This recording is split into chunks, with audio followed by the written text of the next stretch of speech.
Hi everyone, good morning. তোমরা সবাই কেমন আছো? আশা করি তোমরা খুব খুব ভালো আছো। তো তোমরা ভালো থেকো, সুস্থ থেকো। এখন বাজে সকাল 7:30 আর আমি ঘুম থেকে উঠে গেছি। ঘুম থেকে উঠতে একটুও ইচ্ছা করছিল না, মনে হয় আরেকটু শুয়ে থাকি।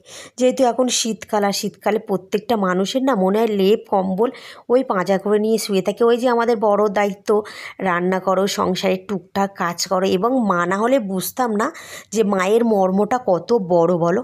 মা শব্দটা ছোট, কিন্তু মার দায়িত্ব কিন্তু অনেকটাই। ওই মেয়ের কাচাকুচি টুকটাক করতে হবে। এখন কি জানো তো, নিচের কাচাকুচিগুলো মা মানে কাকিমাই করে দেয়, কাজের কাকিমার। ওপর টুকটাক কাচাকুচিগুলো আমি করি, যেহেতু এখন শীতকাল, ঠান্ডা লাগবে বলে। আর এই শীতকালটা চলে গেলে মেয়ের কাঁথা কম্বল সব কিছু আমিই কাচবো, মাকে বলে দিয়েছি। আমার না খুব ভালো লাগে মেয়ের সব কিছু আমিই কাচবো। কিন্তু ওই মা বলছে না, ঠান্ডা লাগবে, তার জন্য কাকিমাই কাচছে। আর মাকে বলে দিয়েছি যে শীতকাল হলে কিন্তু আমি কাচবো। আর আমাদের উত্তর দিক থেকে এত সুন্দর রোদ দেয় না, মানে লেপ কম্বল আমাদের আর ছাদে নিয়ে যেতে হয় না। এই গরম গরম লেপ কম্বল কিন্তু গায়ে দিতে না বেশ ভালো লাগে বলো। এত সুন্দর রোদ দেয়। আর গরমকালেও ভালো আমাদের ওই যে পিছনে একটা সবেদা গাছ আছে, দেখতে পাচ্ছ তোমরা, ওর জন্য আবার বেশ সুন্দর গরমকালেও, মানে আমাদের ঘরটা বেশ সুন্দর।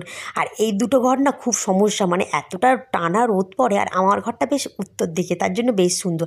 আর কাল থেকে মানে সারাদিন তো ঘরের মধ্যে থাকি, আর তো মানে ভালো লাগে না। মানে সারাদিন একঘেয়েমি জীবন, যেন ওই সারাক্ষণ সংসারের কাজ আর মেয়েকে নিয়ে ওপরে। 5টা লোকের সাথে কথা না বললে কেউ থাকতে পারে বলো? তো কালকে না আর না পাচ্ছি না ঘরের মধ্যে থাকতে। তো তার জন্য ওই 4টের দিকে একটু বাইরে গেছিলাম, পাঁচিলের ওখানটায়। ওই একটু টুকটাক একটু গল্প করে নিচে মানে বাড়িতে এসেছি। এসে সন্ধে টন্ধে দিয়ে হঠাৎ 8:30টার দিকে, সন্ধে 8:30টার দিকে হঠাৎ গা চুলকানি মানে স্টার্ট করে দিয়েছে। বড় বড় দাগড়া দাগড়া ভর্তি হয়ে গেছে, কেন আমি জানি না। এবার সঙ্গে সঙ্গে জামাটাও ছিঁড়ে নিয়েছিলাম, ভেবেছিলাম শুঁয়োপোকা টোকা লেগেছে, যেহেতু আমাদের এখানে কলা গাছ প্রচুর। আমি তার জন্যই ভেবেছিলাম যে বোধহয় শুঁয়োপোকা লেগেছে, কিন্তু না, কী হয়েছে। এবং আমি এমন কিছু খাইনি যে অ্যালার্জি হবে, যেমন সবই তো খাই, শুধু সন্ধ্যাবেলা চা খেয়েছিলাম, আর কিছু খাইনি। ঢালা গা চুলকে চুলকে। এবার ওষুধ খেয়েছি, ওই 10টার দিকে ভাত টাত খেয়ে ওষুধ খেয়ে নিয়েছিলাম। আর এইবার চোখ লেগে গেছে, আর আমি চোখ ছাড়তে পারছি না। মানে ওই ওষুধটা খেলে নাকি ঘুম লাগে, কি সেরজিন না কি বেশ একটা বলে, আমি ঠিক জানি না। অরিন্দম আমাকে দিয়েছে ছোট্ট মতো, খেয়ে আর চোখ তাকাতে পারছি না। রাতের বেলা রাত 2টোর সময় মেয়ে কাঁদছে দুধ খাবে বলে, আমি না চোখ না তাকাতে পারছি না। অরিন্দম ডাকছে ওট ওট ওট, মেয়ে উঠছে আর মেয়ে কেঁদে যাচ্ছে।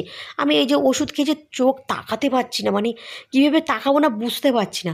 তো চলো, মেয়ের কাচাকুচি আছে টুকটাক আজকে, যেগুলো ওপরেরগুলো তো আমিই কাচি বলে দিলাম। তো ওপরে না কিছু ময়লা হয়েছিল, মানে কালো মতো হয়ে গেছে। এখন তো মেয়ের রেগুলার তেল মাখানো হয় না, ওই তেলের জন্য না চিটচিট করে। তো সেইগুলো একটু মানে গরম জল দিয়ে কাচলে বেশ ভালো হয়। সকালবেলা তো কাকিমা গরম জলটা পায় না, মানে গিজারটা তো অন সবসময় তো অফ করাই থাকে। আর কালকে এই জামা টামাগুলো জানি না শোঁপোকা লেগেছে কিনা, কিছুই বুঝতে পারছি না। যেহেতু শোঁপোকাও লাগতেই পারে, তো তার জন্য কালকে সঙ্গে সঙ্গে এই জামাগুলো ছেড়ে দিয়েছিলাম। আর মেয়ের এগুলো কাচতে হবে। তো চলো ব্রাশ ট্রাশ করে নিয়ে আবার তোমাদের সাথে কথা বলি।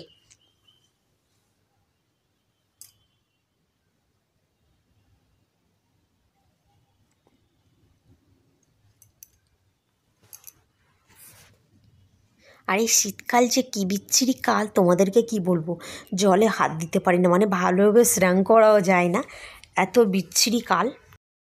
তো আমি যখন সকালবেলা কাচাকুচি করি, ঘুম থেকে ফার্স্ট আগে উঠবো, উঠে গিজারটা অন করব, তারপরে টুকটাক কাজ করবো। ওই যে গিজারে জলটা গরম করা থাকে, আর ওই সার্ফটার দিয়ে জামা কাপড় ধুয়ে দিয়ে তারপরে নিচেই যায়।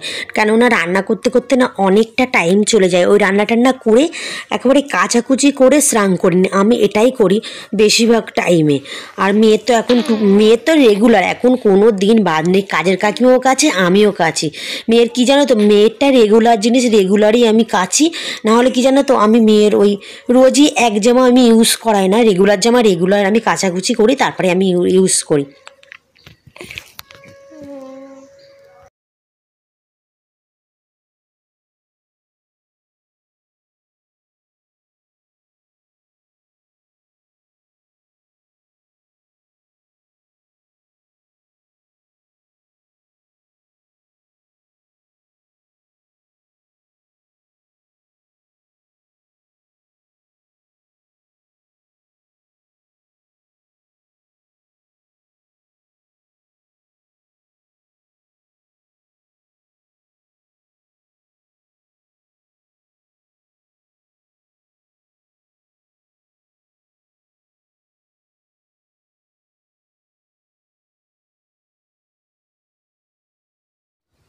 কালকে দেখতে হচ্ছে মানে এত চুলকানি হয়েছে, ঢালা মুখেও চুলকে চুলকে কী বার হয়েছে আমি কিছু বুঝতেই পারছি না।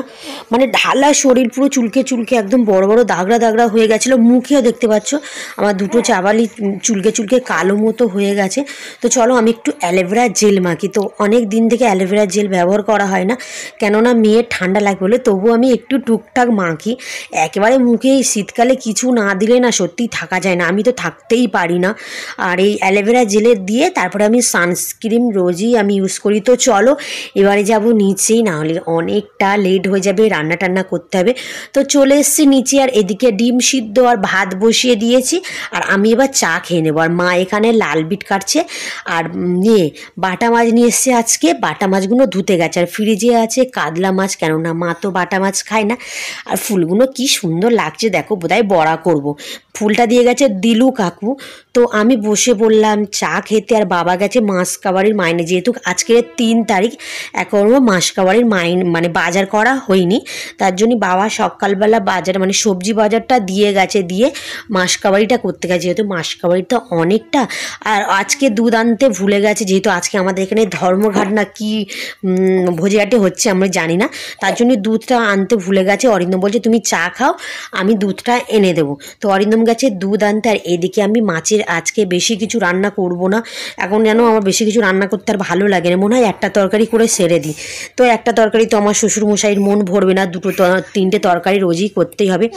তো এখানে বাটা মাছ আমি, অরিন্দম আর আমার শ্বশুরমশাইয়ের জন্য আর মায়ের জন্য নিয়েছি কাতলা মাছ, কেননা আমার মা আগেই তোমাদের বলেছি আমার শাশুড়ি মা বাটা মাছ খায় না, কিন্তু আমার বাটা মাছ ভীষণ ফেভারিট। তো আজকে করছি বাটা মাছের ঝাল ধনে পাতা দিয়ে। ওইদিকে অরিন্দম দুধ এনে দিয়েছে, দুধটা বসিয়ে দিয়েছি। আর এদিকে মেয়ে দেখো ঘুম থেকে উঠে গেছে, উঠে জ্বালাতন করছে।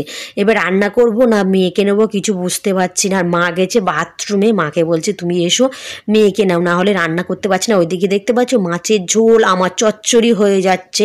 মেয়ে যে এত জ্বালাতন করছে তোমাদেরকে কি বলবো, মানে ওকে নিয়ে একটু ঘুরতে হবে। আর ও তো মার কাছে একটু থাকতে যায়, কি জানো তো বাচ্চা এই শীতকালে না বাচ্চারা কোলে ধার থেকে উঠতে চায় না, আমাদেরই ভালো লাগে না আর বাচ্চা। তো চলো এবারে সবজিগুলো ধুয়ে নিই, মার কাছে দিয়ে এসছি। মা মেয়েকে নিয়ে রোদে বসে আছে, তবু ঘ্যান ঘ্যান করছে, একটু মার কাছে তো থাকতে চায় বলো শীতকালে না। তো সবজিগুলো ধুয়ে আনবো, এনে দুধ আর সাবু খেয়ে নেবো। শুধু সেই সকালবেলা চা খেয়েছি, চাটা তো খাই না, তবু আজকে দুধ আনিনি বলে দুধ সাবুটা খেয়ে নিয়েছি।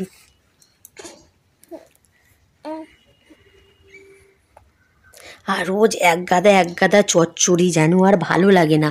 আর শীতকালে কিন্তু নানা রকম সবজি দিয়ে মানে চচ্চড়ি, অরিন্দম তো চচ্চড়ি খান না, অরিন্দমের একদম পছন্দ না, ও মাছের ঝাল আর লাল বিট ভাজা দিয়ে। তো আজকে ফাইনালি রান্না হচ্ছে লাল বিট ভাজা, চচ্চড়ি আর মাছের ঝাল। আর এইদিকে আমি দুধ আর সাবু খেতে বসে পড়েছি। আর রেগুলার এটাই আমি খাই, দুধ আর সাবু, কিন্তু আজকে ওই লেট হয়েছে বলে। তো বাবা কি নিয়ে এসছে মাসকাবাড়ির মাইনে মাইনে বলতে হয়, সবসময় মাইনেটাই চলে আসছে। তো কি এসছে দেখি।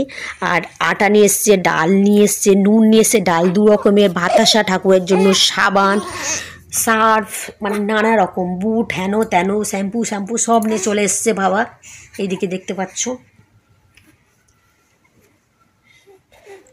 তো রোজ কি জানো তো আমাদের 1 তারিখের মধ্যে মানে বাজারঘাট কমপ্লিট হয়ে যায়।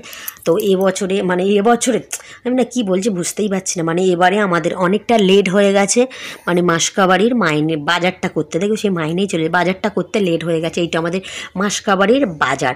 আর মেয়ে রোদে আছে, আমিও মেয়ের সাথে একটু রোদে শুয়ে আছি। রান্না টান্না সব কমপ্লিট হয়ে গেছে, সব কাজ কমপ্লিট হয়ে গেছে, এবারে স্নান করা, ঠাকুরকে দেওয়া, ব্যাস। তো মেয়ের সাথে এখন একটু আমি বসে শুয়ে গল্প করি আর একটু রোদ পই। তোমরা ভালো থেকো, সুস্থ থেকো, সাবধানে থেকো। আজকের মতো টাটা, বাই বাই।